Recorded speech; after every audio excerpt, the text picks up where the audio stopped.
A verdade sobre o envelhecimento foi escondida de você. E o motivo é absolutamente assustador. Imagine se eu te dissesse que as figuras mais poderosas do mundo não envelhecem como nós. Não por causa de genética ou cirurgias, mas por um segredo sombrio que envolve a transferência de vitalidade. Um processo que exige um preço terrível, pago por pessoas anônimas em locais secretos, para que a elite possa viver indefinidamente, mantendo seu poder através dos séculos. Neste documento, você não vai apenas descobrir como essa conspiração funciona nas sombras da nossa sociedade, desde laboratórios escondidos no Brasil até os mais altos escalões do poder global. Mas o principal, vou te entregar o conhecimento para finalmente identificar os sinais, para entender como eles operam hoje bem à sua vista. A verdade está escondida nos detalhes, que ninguém ousa conectar. O que você vai ouvir aqui pode mudar sua percepção da realidade para sempre. Aperte o botão de inscrever-se agora mesmo e escreva nos comentários a sua cidade. Vamos ver quantos de nós estão prontos para despertar. Meu nome é João Almeida. Ou pelo menos foi esse o nome que me deram há 99 anos. Você que me ouve agora não foi por acaso. O universo, ou o que quer que governe estas teias do destino, teceu seu caminho até a minha voz. Você foi escolhido para ouvir a confissão de um monstro. Eu sou a prova viva de que a busca pela vida eterna é o caminho mais curto para o inferno. E eu trouxe o inferno para a Terra. Estou sentado agora no meu laboratório, ou melhor, no meu mausoléu, cercado por artefatos que valeriam uma fortuna e livros cuja leitura custaria a sanidade. Mas nada disso importa. O que importa é o começo. Tudo começou com o cheiro da morte. Aquele cheiro adocicado e rançoso que se agarra aos lençóis de um doente terminal. Eu era médico. Um dos melhores de Belo Horizonte, diziam. Eu comandava a vida e a morte com um bisturi e meu conhecimento. Que arrogância! Que estupidez! Diante da minha Mariana, o amor da minha vida definhando naquela cama, eu não era nada. Eu era um homem impotente assistindo ao seu universo desmoronar. Célula por célula, suspiro por suspiro, eu era um deus falho, um deus inútil. E o desespero, meu amigo, é uma porta aberta, uma porta que eu escancarei para o demônio entrar. E ele entrou sorrindo. Ele tinha o rosto de um colega, Dr. Carlos Pereira, um oncologista brilhante, mas com um olhar antigo demais para o seu rosto. Ele me encontrou no corredor do hospital, naquelas horas mortas da madrugada em que a esperança tira uma folga. João, ele disse, com uma calma que me enojava, existe outra maneira. Eu ri. Que outra maneira? Eu havia tentado tudo. Tratamentos experimentais, especialistas de todo o mundo. Nada. Era o fim. Mas ele insistiu. Falou de um conhecimento que a medicina convencional considerava heresia. Falou de um grupo, a Ordem dos Imortais. Homens que não viam a morte como um destino, mas como uma doença que tinha cura. Ele me falou do elixir, uma substância que não apenas curava, mas revertia o tempo. Ele me mostrou fotos, pessoas que eu conhecia do meio médico que deveriam estar velhas, aposentadas, mas que pareciam ter 40 anos. Ele me falou de fontes antigas, de textos sumérios que descreviam o processo. Ele o chamou de transferência anímica. A ciência deles, disse ele, era apenas a redescoberta de uma sabedoria ancestral, uma sabedoria que exigia coragem. É o sacrifício. Naquele momento, eu não me importei com o preço. Eu só via o rosto de Mariana, sorrindo de novo, correndo em um jardim, viva. Imagine o cheiro. Aquele cheiro asséptico de hospital misturado com o odor adocicado da decomposição, da vida se esvaindo. Eu segurava a mão de Mariana, fina como a de um pássaro, a pele translúcida sobre os ossos. Seus olhos, que antes brilhavam como duas estrelas, eram agora poços de dor e confusão. João, ela sussurrou, estou com medo. E naquele momento eu, Doutor João Almeida, que salvara centenas de vidas, era impotente. Eu teria feito qualquer coisa, teria vendido minha alma. E foi exatamente o que eu fiz. O choque não é saber que o mal existe. O choque é perceber que ele tem a sua cara, o seu desespero.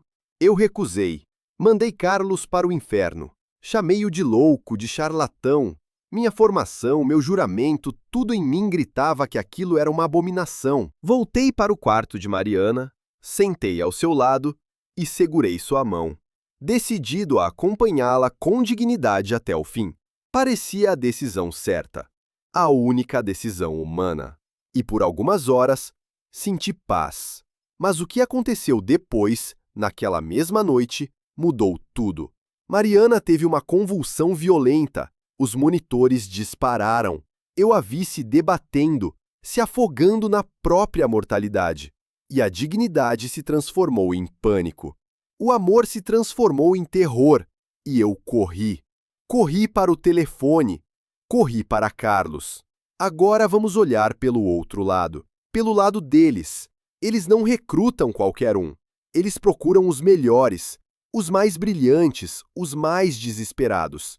Pessoas em posições de poder e influência que chegam a um beco sem saída. Eles oferecem a única coisa que o dinheiro e o poder não podem comprar: tempo. Eles me levaram a um prédio comercial anônimo no coração de São Paulo. Subimos de elevador até a cobertura e depois descemos. Descemos por um elevador secreto, por níveis e mais níveis de subsolo. O ar ficou frio. O som do mundo lá de cima desapareceu. E a porta se abriu para o inferno. A primeira vez que vi o doador. Não era um voluntário. Era um jovem, talvez da idade do meu neto, amarrado a uma mesa de metal polido. Seus olhos... os olhos dele me assombram todas as noites. Eram olhos cheios de terror e incompreensão. Ao lado dele, em um recipiente de cristal, o elixir começava a se formar gota a gota, vermelho e vivo. Um colega, Carlos, pôs a mão no meu ombro e disse: "É o preço da imortalidade, João. A vida exige vida." Naquele instante, o médico dentro de mim morreu. O monstro nasceu. O choque foi perceber que a linha entre o Salvador e o demônio é mais fina que um fio de cabelo.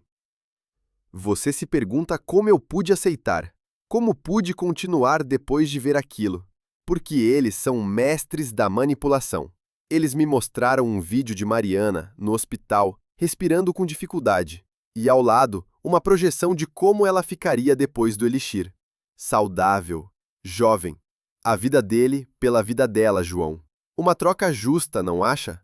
Uma vida sem futuro por uma vida cheia de amor com você, disse Carlos. Eles transformaram um assassinato em um ato de amor. Eles me fizeram acreditar que eu era um herói. Um herói que estava prestes a cometer o ato mais vil que um ser humano pode conceber. Tom de conversa confidencial. Eles me deram a vida eterna, sim, mas arrancaram minha alma no processo. Este é apenas o começo da minha história, o primeiro passo na minha descida. Eu aceitei o pacto. Eu me preparei para o ritual. Eu estava cego pelo amor e pelo desespero, sem entender que a Ordem dos Imortais não era uma sociedade científica secreta fundada no século XX. Eu não sabia que estava entrando em um laboratório. Eu estava entrando em uma tumba. Uma tumba de 5.000 anos de história sangrenta. Um legado de horror que remonta aos primeiros reis da humanidade. E para entender a maldição que carrego, você precisa entender de onde ela veio. A verdadeira história está escrita com sangue. E agora, vamos ler juntos a primeira página. No último capítulo, eu te prometi a verdade sobre a história. E a verdade é que a busca do homem pela imortalidade não começou com a ciência moderna ou com excêntricos bilionários. Começou no momento em que o primeiro rei olhou para o próprio crânio e viu o seu fim. A resposta que eles encontraram não estava nas estrelas, mas no sangue de seus semelhantes. A Ordem dos Imortais não foi fundada no século XX. Ela é apenas o nome mais recente de uma linhagem de horror que remonta à Suméria há mais de 5.000 anos. Pense na epopeia de Gilgamesh. O que os acadêmicos te dizem? que é um mito sobre aceitar a mortalidade. Mentira! É um manual de instruções codificado. Gilgamesh não falhou em sua busca. Ele encontrou a planta da juventude eterna. Mas uma serpente a roubou. Você realmente acredita nisso? Uma serpente. A serpente era o símbolo da sociedade rival, os sacerdotes de Enki, que tomaram o segredo para si. O sacrifício humano para prolongar a vida da elite não é uma perversão moderna. É a pedra fundamental de todas as grandes civilizações. Os faraós do Egito, os imperadores da China, todos eles praticavam. Tom de proclamação solene. Vamos avançar no tempo. Ano de 210 a.C. O imperador chinês Qin Shi Huang, obcecado pela vida eterna, envia expedições em busca do elixir. A história oficial diz que ele morreu envenenado por pílulas de mercúrio. Que conveniente! A verdade, sua própria guarda de elite, iniciada nos mesmos segredos, realizou um ritual. Eles sacrificaram centenas de trabalhadores que construíam seu mausoléu e usaram sua essência para criar um elixir imperfeito. Ele não morreu, ele transcendeu para um estado de existência amaldiçoado. E seus guerreiros de terracota não são guardiões de seu túmulo. São recipientes vazios esperando para abrigar as almas dos membros da ordem que falham. E na Europa, a lenda de Nicolas Flamel, o alquimista que supostamente criou a pedra filosofal e alcançou a imortalidade no século XV. Flamel era real, mas a pedra filosofal não transformava chumbo em ouro. Ela transformava a vida em tempo. Sua esposa Perenelle e ele não morreram em Paris. Eles fugiram para o Novo Mundo, para o Brasil colonial, trazendo o conhecimento profano com eles. Eles foram os fundadores do ramo sul-americano da Ordem, estabelecendo as primeiras bases em Salvador e Ouro Preto, disfarçados de nobres e comerciantes de escravos. Precisa de uma fonte. Procure os diários codificados de um jesuíta chamado José de Anchieta. Ele escreveu sobre nobres que não envelheciam e escravos que desapareciam sob a lua cheia. Claro, a igreja escondeu tudo. Quando me mostraram esses registros, esses diários de Flamel, os relatórios de Schmidt, eu não senti admiração. Senti uma raiva fria e profunda. Uma raiva contra a história, a mesma mentira contada de novo e de novo. Reis, imperadores, barões, bilionários, uma linhagem ininterrupta de parasitas se banqueteando com a vida dos anônimos. A raiva vinha da percepção de que a humanidade não progride. Ela apenas repete seus piores atos com ferramentas mais sofisticadas. A guilhotina vira uma agulha, o altar de pedra vira uma mesa cirúrgica, mas o sacrifício é sempre o mesmo. E eu, com meu diploma e meu jaleco branco, era o novo sacerdote desse culto nojento. Eles evoluíram, deixaram os rituais em masmorras para trás e abraçaram a ciência. No século XIX, no Rio de Janeiro imperial, um médico alemão chamado Gustav Schmidt, financiado por barões do café, foi o primeiro a isolar o catalisador anímico. Ele o chamou de Lebensessence, a essência da vida. Ele provou que a força vital de um indivíduo jovem e saudável podia ser colhida no momento da morte e transferida. Seus experimentos foram a base para tudo o que veio depois. Seus laboratórios ficavam onde hoje é o bairro de Santa Teresa. As pessoas acham que as mansões são assombradas por fantasmas. Não são fantasmas, são ecos de dor. Agora, olhe para isso não como história, mas como um modelo de negócios. Um negócio de predação que se aperfeiçoou ao longo dos milênios. Eles aprenderam a se esconder, a disfarçar suas práticas. No Egito, eram rituais religiosos. Em Roma, cultos secretos. Na Idade Média, alquimia. E no Brasil colônia, eles encontraram o paraíso, uma terra vasta, cheia de recursos. E o mais importante, um fluxo constante de vidas descartáveis. Vidas que ninguém se importaria se sumissem. Pense nos navios negreiros que cruzaram o Atlântico. Milhões de vidas perdidas. Os livros de história falam de doenças, de maus tratos. E se eu te disser que uma porcentagem significativa dessas mortes não foi acidental? A ordem usava esses navios como fazendas de colheita flutuantes. O sofrimento, o medo extremo, potencializava a essência. Eles chegavam aos portos de Salvador e do Rio com menos carga do que partiram, mas com barris preciosos de elixir bruto. A raiva que sinto agora ao te contar isso é a mesma que senti quando descobri. É a raiva de saber que a fundação do meu país, do nosso país, está manchada com um horror muito mais profundo do que a escravidão. Essa é a linhagem deles. Uma corrente de ouro e sangue que atravessa os séculos. Eles não são inovadores. São apenas os herdeiros de uma tradição de predação. E agora você sabe. Você vê o padrão. O poder sempre busca se perpetuar. Literalmente. Eles aprenderam com os erros do passado. Não constroem mais pirâmides óbvias. Não ostentam sua imortalidade. Eles se tornaram discretos, corporativos, científicos. Mas a sede é a mesma. A fome por vida nunca acaba. Tudo isso, essa história terrível, parecia ser o fim da linha do conhecimento deles. Mas isso foi apenas a preparação. Essa estrutura antiga e brutal se adaptou ao mundo moderno da vigilância e da informação de maneiras que você nem pode imaginar. Eles se esconderam à vista de todos, nos conselhos de administração, nos palácios presidenciais, nos laboratórios de ponta. Mas como eles operam hoje? Como essa organização se infiltrou em nossas vidas, em nossas instituições, em nossos governos?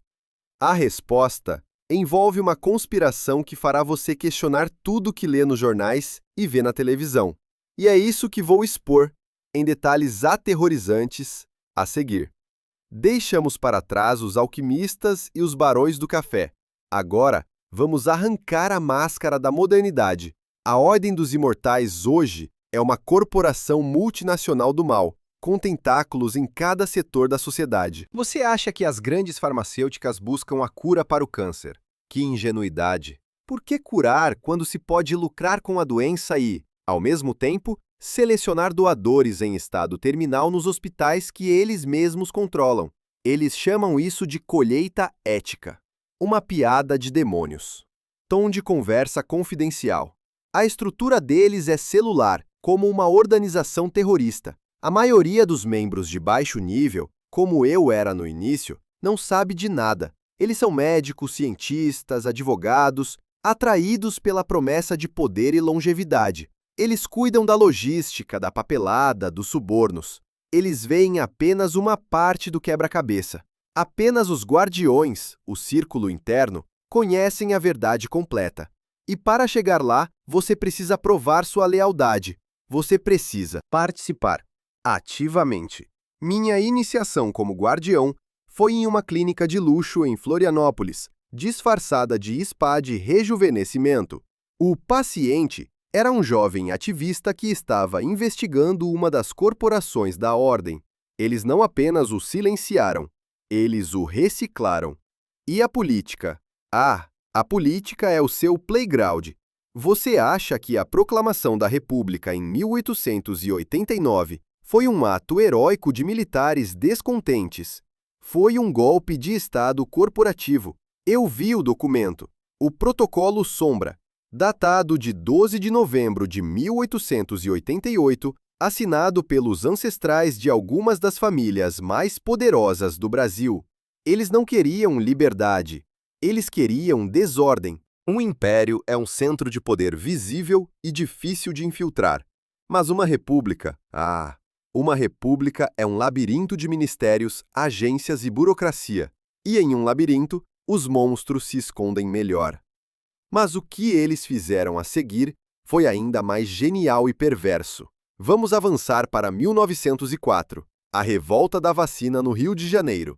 A história te conta que a população se revoltou contra a vacinação obrigatória. A verdade, a ordem instigou a revolta. Eles espalharam o pânico, financiaram os agitadores. Por quê? Para criar o caos perfeito para o seu primeiro grande experimento social. Enquanto a cidade queimava, equipes médicas da ordem, disfarçadas de agentes de saúde, percorriam os cortiços. Eles não aplicavam a vacina. Eles coletavam amostras de sangue, catalogando os indivíduos mais fortes e saudáveis. Eles não queriam vacinar a população.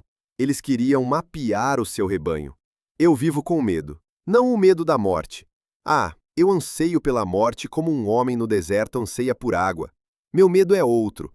É o medo de ser encontrado. Eu sou um desertor, um traidor. Eu quebrei o juramento de sangue.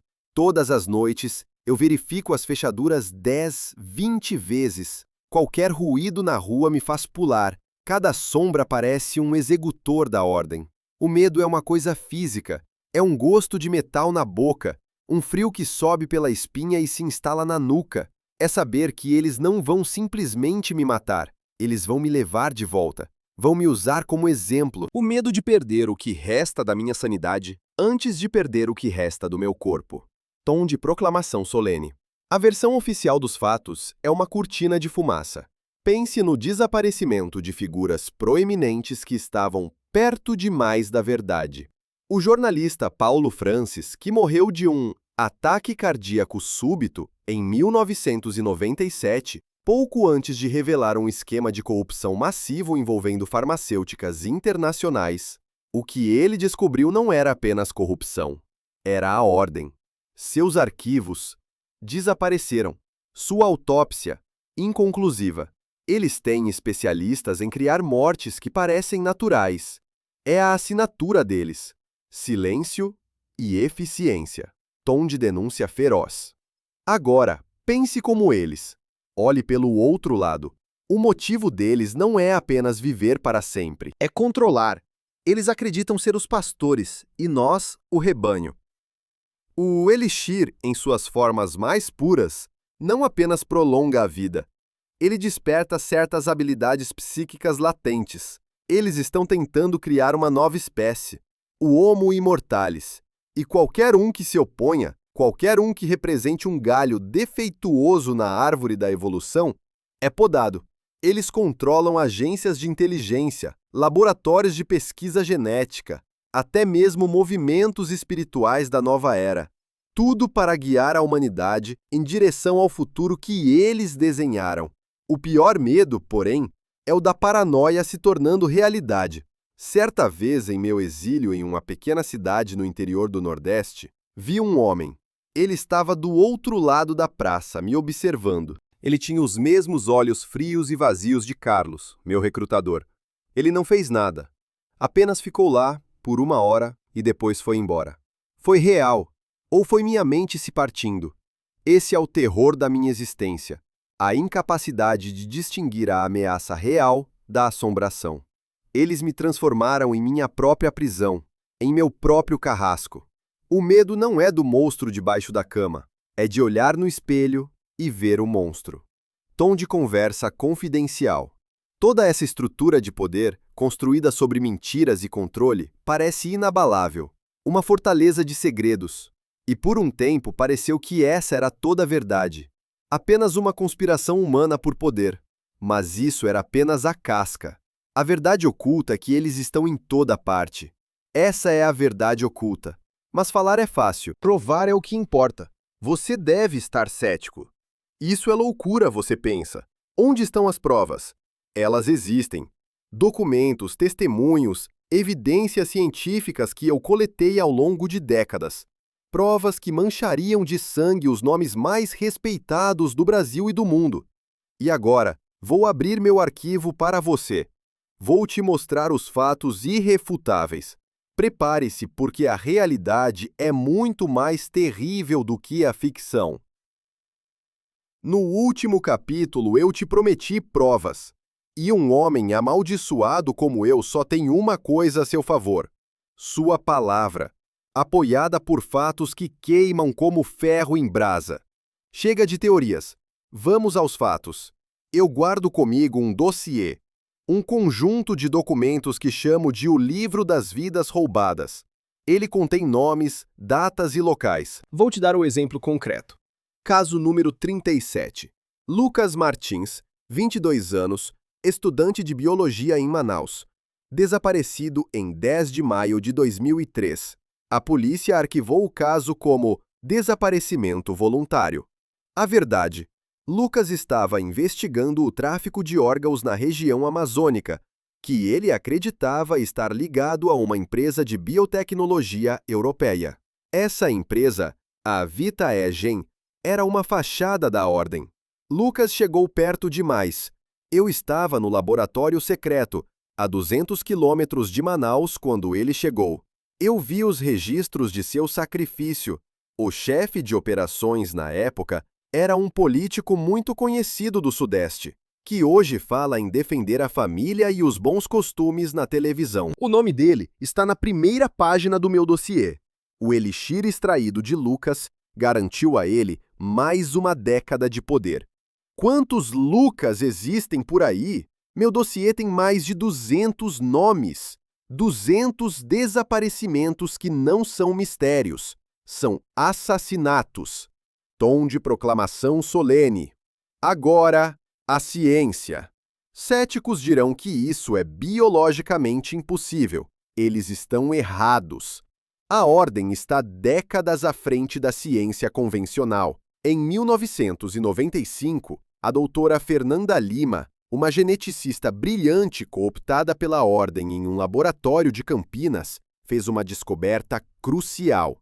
Ela conseguiu isolar e estabilizar a enzima telomerase, usando o catalisador anímico como agente de ligação. Em termos simples, a telomerase reconstrói as pontas dos cromossomos, que encurtam a cada divisão celular. É o relógio biológico. O elixir da ordem não para o relógio, ele o rebobina. Mas o processo é instável. O corpo é rejuvenescido, mas a mente acumula o peso dos anos, das memórias, dos horrores. Ela se fragmenta. É a insanidade. E os testemunhos, a maioria está morta, mas alguns escaparam. Conheci uma enfermeira, Adriana, que trabalhou em uma clínica da ordem em Curitiba. Ela conseguiu fugir depois de testemunhar uma colheita. Ela vive sob um nome falso em algum lugar da Europa. Antes de partir, ela me entregou registros médicos. Falsos, claro, mas com anotações codificadas nas margens. Datas de procedimentos que batiam com as datas de desaparecimento de jovens na região. Ela descreveu o ritual. O uso de cantos guturais, símbolos arcanos desenhados no chão da sala de cirurgia e uma adaga de obsidiana, mesmo com toda a tecnologia ao redor. Ciência e magia negra de mãos dadas. No meio de todo esse horror, houve um momento de luz. Foi quando Adriana, a enfermeira, me procurou. Ela estava tremendo, os olhos arregalados de pavor, mas em suas mãos ela segurava a esperança. Aquele pequeno pendrive com os registros. Alguém precisa saber, ela disse. O mundo precisa saber. Naquele momento vi que a monstruosidade da ordem não havia consumido tudo. A coragem de uma única pessoa.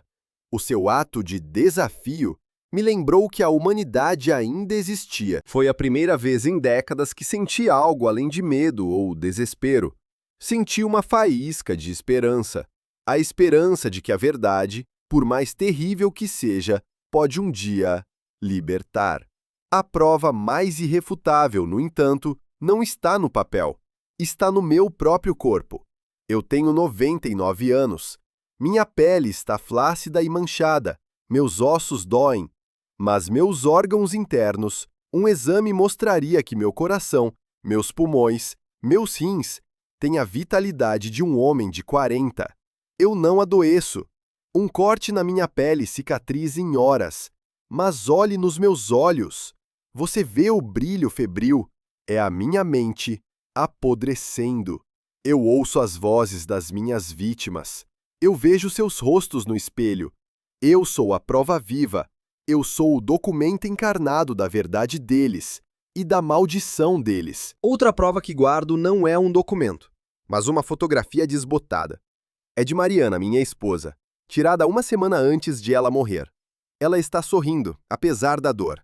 Foi depois da minha primeira recusa à oferta da ordem. Eu disse a ela que havia uma opção experimental, mas que era perigosa e antiética. Ela pegou minha mão e disse: João, nossa vida foi boa. Não manche isso no final. Prometa-me. Eu prometi. e depois quebrei a promessa. Mas aquela foto é a minha esperança de redenção. É a lembrança da minha humanidade, do homem que eu era. É a esperança de que, ao confessar tudo, eu possa de alguma forma honrar a memória dela e a promessa que quebrei.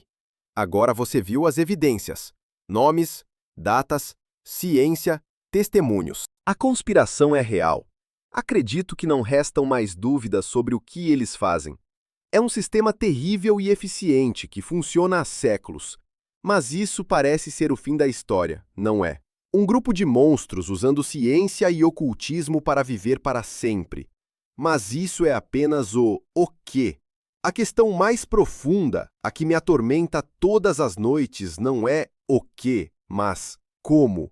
Como isso funciona de verdade? Qual é o mecanismo profundo por trás disso tudo? Não é apenas biologia. Há algo mais, algo esotérico, uma lei universal que eles perverteram para seus próprios fins. E é esse conhecimento secreto, a base de todo o poder deles, que vou revelar a você a seguir. Vamos mergulhar nas águas mais profundas e escuras da realidade. No capítulo anterior, apresentei as provas físicas. Mas a verdade mais profunda não pode ser colocada sob um microscópio. O segredo da ordem não é apenas científico, é fundamentalmente espiritual. Eles não descobriram apenas uma enzima. Eles decifraram e corromperam uma das leis primordiais do universo, a lei da transferência energética, ou como eles a chamam em seus textos secretos, a ceifa anímica. Tudo no universo é energia. Você, eu, as estrelas, nossos corpos são apenas vasos temporários para uma energia vital, uma alma, um prana.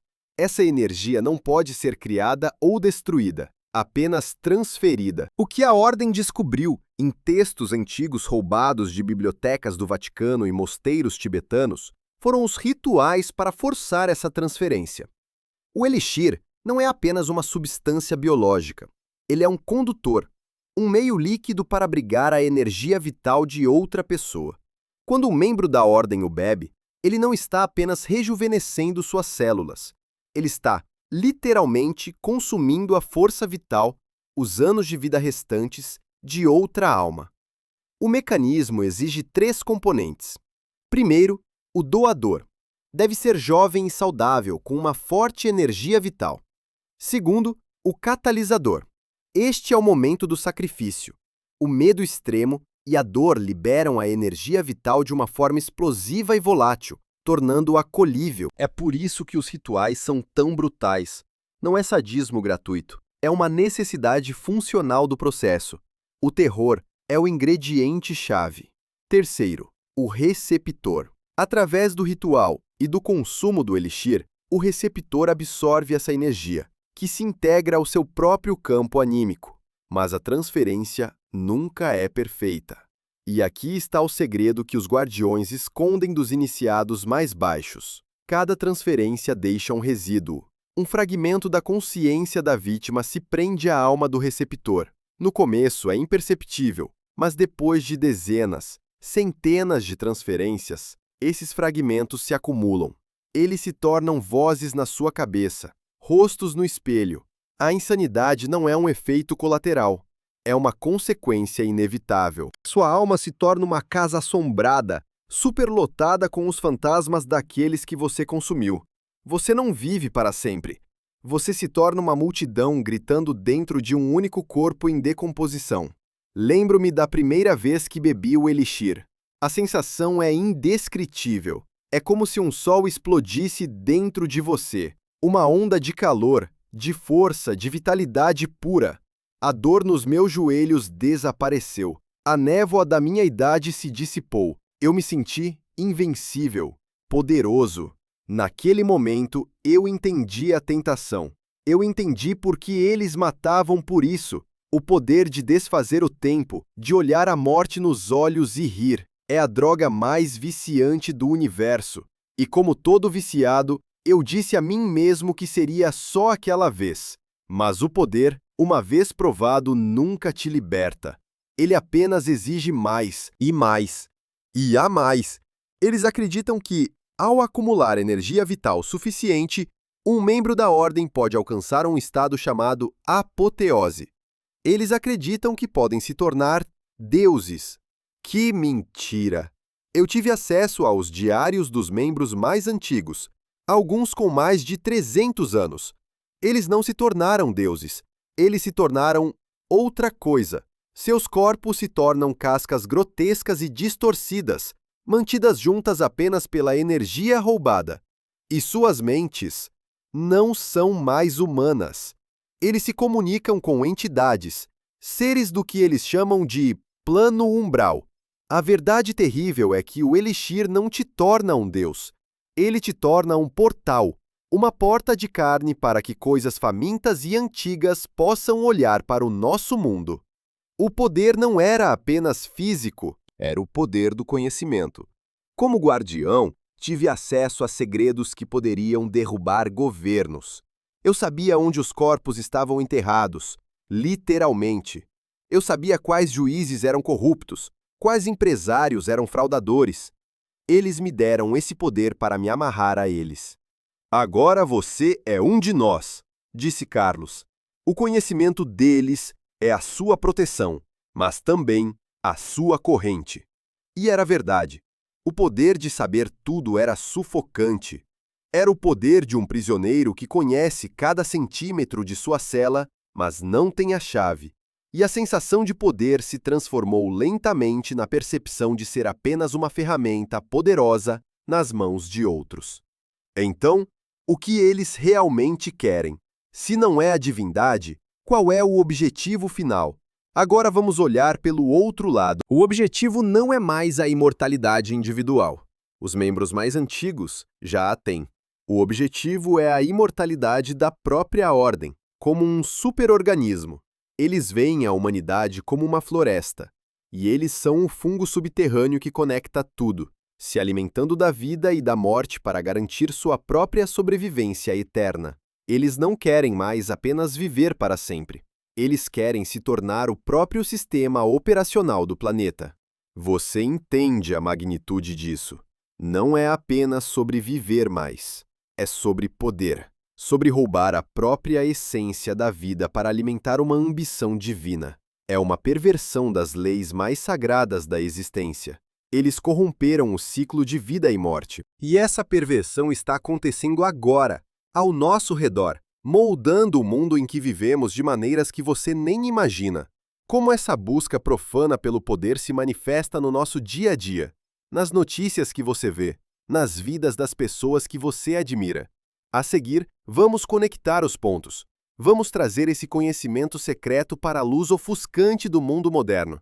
No último capítulo, mergulhamos nos mecanismos esotéricos da ordem. Agora, vamos emergir e ver as ondas que essa prática abominável cria no nosso mundo. Você acha que isso é algo distante, confinado a laboratórios secretos? Pense de novo. A influência deles está em toda parte. Está na sua televisão, no seu feed de notícias, na economia que rege a sua vida. Eles são os arquitetos invisíveis da nossa realidade. Olhe para as celebridades e figuras públicas que parecem desafiar o tempo. Atores, magnatas da mídia, gurus espirituais, alguns deles são clientes da ordem. Eles não passam pelo ritual completo, claro. Isso é reservado para os membros. Mas eles compram versões diluídas do Elixir, por preços astronômicos. Pequenas doses que retardam o envelhecimento, que dão um brilho artificial de saúde. Em troca, eles usam sua influência para moldar a opinião pública, para promover as agendas da ordem, para ridicularizar teorias da conspiração. Eles são os garotos propaganda do sistema, vendendo uma imagem de sucesso que é, literalmente, alimentada pela vida de outros. E a tecnologia? A obsessão do Vale do Silício com o transhumanismo, com o upload de consciência, com a extensão radical da vida. Você acha que isso é coincidência? A ordem financia pesadamente essas pesquisas. É o plano B deles. O Elixir é instável. A insanidade é inevitável. Eles estão buscando uma solução limpa, transferir suas consciências acumuladas de séculos para corpos sintéticos ou para a nuvem digital. Eles querem se livrar da maldição da carne apodrecida, mas manter o poder que acumularam. O seu smartphone, a inteligência artificial que cresce a cada dia, tudo isso faz parte de uma infraestrutura que está sendo construída para a imortalidade digital deles. Eles não querem apenas viver para sempre, eles querem se tornar a própria realidade. Isso afeta você pessoalmente. A crise de saúde mental que vemos hoje, o aumento da depressão, da ansiedade, do sentimento de vazio, parte disso é um efeito colateral e espiritual das atividades da ordem. A ceifa anímica em larga escala cria um desequilíbrio, uma sombra psíquica que paira sobre a humanidade. As pessoas sentem em um nível inconsciente que sua energia vital está sendo drenada. Elas se sentem cansadas, apáticas, sem esperança, porque, em um plano sutil, elas estão sendo pastoreadas e consumidas. A sua exaustão inexplicável, a sua falta de propósito, pode não ser apenas sua, pode ser um eco do grande banquete dos imortais. Quando eu vejo as notícias hoje, cada evento, cada crise, eu vejo a mão deles, eu vejo o plano se desenrolando. É um sentimento de urgência me consome. Não há mais tempo. A janela para expor isso, para despertar as pessoas, está se fechando. Cada dia que passa, o controle deles se torna mais forte, a tecnologia deles mais avançada, a nossa apatia mais profunda. A urgência que sinto é a de um homem gritando fogo em um teatro lotado onde todos estão hipnotizados pelo espetáculo. Eu preciso te fazer ouvir. Eu preciso que você entenda que o futuro não é algo que acontece, é algo que está sendo construído, e nós não vamos gostar do resultado final. Pense nos prognósticos e tendências. Eles estão preparando o grande desbaste. Com a superpopulação e a crise de recursos, a colheita aleatória se tornará insustentável. O plano deles, que eu vi em documentos ultra-secretos, envolve a criação de uma sociedade de duas castas. Uma pequena elite de imortais e uma vasta população de mortais, cuja vida útil será gerenciada e, em última análise, colhida. Eles farão isso através do controle de alimentos, da medicina, da tecnologia. Eles venderão isso como uma solução para os problemas do mundo, como um passo necessário para a sobrevivência da espécie. Mas será a escravidão final, a humanidade transformada em uma fazenda de gado anímico. A urgência também vem do meu próprio corpo. Ele está falhando. A degradação está acelerando. Os fragmentos de almas dentro de mim estão se tornando mais fortes, lutando pelo controle. Eu não sei quanto tempo de lucidez me resta. Talvez um ano, talvez um mês. Talvez esta seja a última vez que consigo organizar meus pensamentos de forma coerente. Esta confissão não é apenas um ato de arrependimento, é uma corrida contra o tempo, uma corrida contra a minha própria dissolução. A urgência de colocar esta verdade no mundo antes que o monstro dentro de mim me silencie para sempre. A sua urgência em ouvir deve ser tão grande quanto a minha em falar. Tom de conversa confidencial. Agora vamos olhar pelo outro lado. Como isso se manifesta no Brasil? Você já notou como de tempos em tempos surgem gurus financeiros do nada, prometendo riqueza fácil e rápida, apenas para desaparecerem depois de levarem o dinheiro de milhares de pessoas? Alguns desses esquemas são operações de recrutamento da ordem. Eles não querem apenas o dinheiro. Eles estão procurando por pessoas ambiciosas, inteligentes e moralmente flexíveis. Os melhores são convidados para o círculo interno. Os que falham, bem, eles se tornam excelentes fontes de doadores desesperados. Tom de proclamação solene. A imagem é sombria. Eu sei, parece que não há esperança, que a máquina é grande demais para ser parada. E, de fato, se continuarmos na ignorância, eles vencerão. Mas a ignorância é uma escolha. A única esperança está no conhecimento. E o conhecimento, para ser útil, precisa ser aplicado. Você não pode lutar contra um inimigo que não entende. Então, como eles fazem isso? Quais são os passos exatos do ritual? Como você pode reconhecer os sinais? E, mais importante, como pode se proteger? A seguir, Vou quebrar meu juramento final. Vou detalhar os métodos deles, não para que você os use, mas para que você os conheça e para que você possa se defender. No último capítulo, vimos a sombra da ordem sobre o nosso mundo. Agora, vamos acender uma luz sobre seus métodos. Eu vou te dar as instruções passo a passo do ritual deles. Preste muita atenção. Este não é um convite, é um aviso. Conhecer as táticas do inimigo é a primeira regra da defesa. Meu objetivo não é te ensinar a se tornar um monstro, mas a reconhecer um quando ele estiver sendo criado e a proteger a sua própria energia vital. Passo 1. A seleção. A ordem não escolhe suas vítimas ao acaso. Eles usam análise de dados, vigilância, informantes. Eles procuram por indivíduos com alta vitalidade, mas com poucas conexões sociais. Jovens que se mudaram para uma cidade grande, mochileiros, pessoas que não deixarão um grande vácuo se desaparecerem. Eles chamam isso de minimizar o impacto social. É o primeiro sinal. Se você conhece alguém que se encaixa nesse perfil, que fala sobre se sentir vigiado, acredite nele. Passo 2. O isolamento anímico. Antes do ritual físico, eles realizam um ritual à distância, usando um objeto pessoal da vítima, um fio de cabelo ou uma foto. Eles realizam encantamentos para enfraquecer sua aura, seu campo de energia protetor.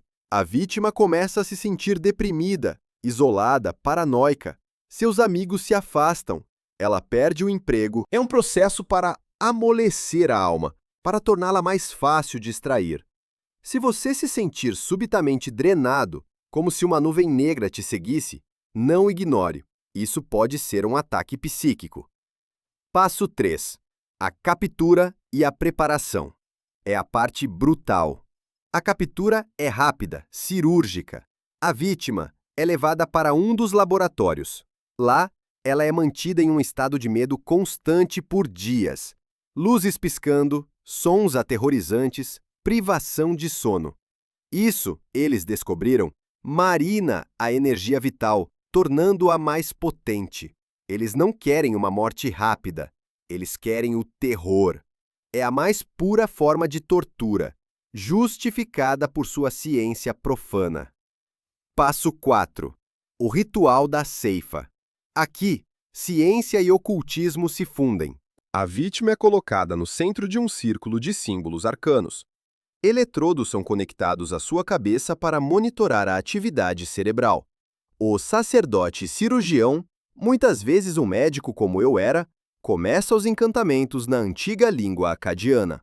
Ao mesmo tempo, um dispositivo que parece uma centrífuga de ressonância magnética é ativado. No clímax do terror da vítima, uma agulha é inserida na base do crânio, e a energia vital, junto com o fluido espinhal, é extraída. É rápido e é absoluto. O corpo que sobra é apenas uma casca vazia. Pode parecer que estamos indefesos contra um poder tão vasto, mas não estamos. A maior fraqueza deles é a sua arrogância. Eles nos veem como gado. Eles não esperam que a ovelha se defenda. Quando comecei a minha jornada para escapar, eu estava apavorado. Mas cada pequeno passo que eu dava, cada pedaço de informação que eu escondia, cada vez que eu fingia lealdade enquanto planejava minha traição, eu sentia uma nova força crescendo em mim. A confiança de que, mesmo sozinho, um único homem pode se tornar uma pedra na engrenagem de uma máquina monstruosa. E essa confiança é o que me mantém são hoje. Tom de conversa confidencial. Agora, a parte mais importante, a proteção. Como você se defende de algo assim? Primeiro, fortaleça sua energia vital. Alegria, amor, propósito. Essas não são apenas emoções, são escudos. A ordem se alimenta do medo e da apatia. Uma pessoa com uma forte vontade de viver, cercada de amor, é um alvo duro. Sua energia é estável e difícil de ser amolecida. Em 7 dias, se você focar em atividades que te trazem alegria genuína, você sentirá uma diferença palpável em sua força interior. É o primeiro passo. Segundo, consciência. Esteja ciente do mundo ao seu redor. Questione as narrativas oficiais. Desconfie de poder concentrado. A ordem prospera na ignorância e na distração. Quando você começa a prestar atenção, a conectar os pontos, você se torna visível para eles, sim, mas também se torna mais difícil de manipular. Você sai da névoa, você sai do rebanho. O progresso aqui é medido pela sua capacidade de ver as cordas por trás dos fantoches. A sua confiança não deve vir de mim, deve vir de você mesmo. Você foi guiado até esta mensagem. Você foi forte o suficiente para ouvir até aqui. Isso não é um acidente. Isso significa que a sua energia vital, a sua alma, já é forte. Ela já está buscando a verdade. Confie nessa intuição. Confie na sua própria soberania. Eles podem ter poder, dinheiro e tecnologia, mas você tem algo que eles perderam há muito tempo: humanidade. E no final, a luz da menor vela humana é mais forte do que a maior escuridão artificial. Confie na sua luz. Ela é o seu guia e a sua maior arma. Terceiro, o símbolo. Existe um símbolo antigo, anterior à ordem, conhecido como o selo de vida. É simples: um círculo com um ponto no centro, atravessado por 3 linhas onduladas. Desenhe-o. Medite sobre ele. Ele não é um amuleto mágico. É um ponto focal para sua própria intenção de proteger sua energia. Ele fortalece a sua soberania anímica. Use-o. Coloque-o em sua casa, em sua carteira. É uma declaração silenciosa ao universo de que sua vida pertence a você. Em 30 dias de uso consciente, você notará que pessoas e situações negativas começarão a se afastar de você naturalmente. Você agora tem o conhecimento. Você conhece a história deles, seus segredos, suas provas e seus métodos, e você conhece os primeiros passos para se proteger. Parece o fim, não é? Um manual de sobrevivência contra os predadores da alma. Mas isso é apenas a defesa. E a defesa nunca vence a guerra. Para vencer, é preciso atacar. A jornada está quase no fim. A seguir, vou te dar as revelações finais, as mais chocantes de todas, e vou te fazer um chamado à ação que definirá não apenas o seu futuro, mas o futuro de todos nós. O jogo final está prestes a começar. Chegamos ao fim. Ao longo desta jornada, eu te guiei pelas passagens mais escuras da história e da alma humana. Você ouviu minha confissão, viu as provas, entendeu os métodos, mas eu te prometi as revelações finais, e a primeira é a mais terrível de todas. O Elixir não funciona mais como antes. A energia vital do planeta está mudando. As almas dos jovens de hoje são diferentes, mais resistentes. A ordem está em pânico. Seus membros mais antigos estão começando a se deteriorar, e o Elixir não consegue mais conter a decadência. Tom de denúncia feroz. É por isso que eles estão acelerando seus planos. O transhumanismo, a imortalidade digital, não é mais o plano B, é a única saída deles. Eles precisam transferir suas consciências apodrecidas para as máquinas antes que seus corpos virem pó. E para isso, eles precisam de uma infraestrutura global, uma rede neural planetária. E o que é essa rede? É a internet, a inteligência artificial, as redes sociais. Nós estamos construindo a Arca de Noé para os demônios. Eles nos deram a tecnologia como um presente, mas é um cavalo de Troia, e nós o trouxemos para dentro de nossas casas, de nossas vidas. Tom de exclamação surpresa. Mas aqui está a segunda revelação, a maior fraqueza deles, o calcanhar de Aquiles de seu império milenar. Eles não podem criar, eles só podem copiar. Eles só podem consumir. Eles não têm imaginação, não têm amor, não têm a centelha divina da criação.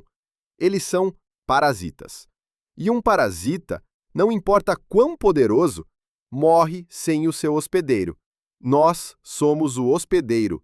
Cada vez que você escolhe o amor em vez do medo, cada vez que você cria algo belo, Cada vez que você ajuda outra pessoa sem esperar nada em troca, você os enfraquece, você os mata de fome, você vibra em uma frequência que a escuridão deles não pode tocar. Esta é a sua missão. Este é o chamado à ação. Não é para pegar em armas, não é para iniciar uma revolução violenta. Isso é o que eles querem. Isso os alimentaria com medo e ódio. A verdadeira guerra é interna. É a guerra pela sua alma, pela sua energia vital. Você já começou a sentir, não é? Desde que começou a ouvir esta confissão, algo mudou em você. Uma inquietação, uma nova clareza. Isso não é um acaso. O conhecimento é luz, e a luz dissipa as sombras. As forças superiores, Deus, o universo, como quer que você o chame, te guiaram até aqui. Você está sendo protegido.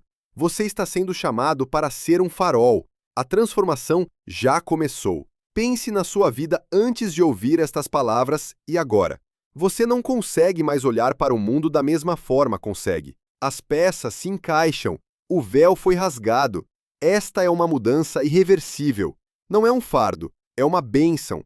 É a sua libertação da fazenda invisível. Você não é mais gado. Você é um guardião da chama da humanidade. Sinta esse poder crescendo dentro de você. Abrace-o. É o seu direito de nascença, a sua herança divina que eles tentaram roubar. Meu tempo está acabando. As vozes dentro de mim estão ficando mais altas. O monstro está arranhando a porta. Mas eu não tenho mais medo, porque eu te entreguei a semente da verdade. E essa semente vai crescer, ela vai se espalhar. Através de você, compartilhe este conhecimento, não de forma agressiva, mas vivendo-o. Seja a prova viva de que um ser humano soberano, consciente e cheio de amor é a força mais poderosa do universo. Eles podem ter séculos de poder roubado, mas nós temos a eternidade da alma. Eles vão me encontrar. Eu sei disso. Mas o que eles encontrarão será apenas esta casca velha e decrépita. A minha confissão, a minha verdade, ela não está mais em mim. Ela está em você. Você é o meu legado. Você é a minha redenção. Não deixe que o sacrifício de tanto seja em vão. Não deixe que a minha maldição seja o ponto final desta história. Faça da sua vida a resposta. Faça da sua liberdade a vingança. O momento é agora. A urgência é total. O mundo não precisa de mais seguidores. Precisa de mais líderes. Líderes de suas próprias almas. Levante-se. Recupere o seu poder. Fortaleça sua luz. Ame ferozmente. Crie com paixão. Viva com propósito. E observe como o império de sombras construído sobre o medo e a morte desmorona diante da simples e invencível força de uma humanidade que finalmente despertou. A sua transformação é a transformação do mundo. Vá e seja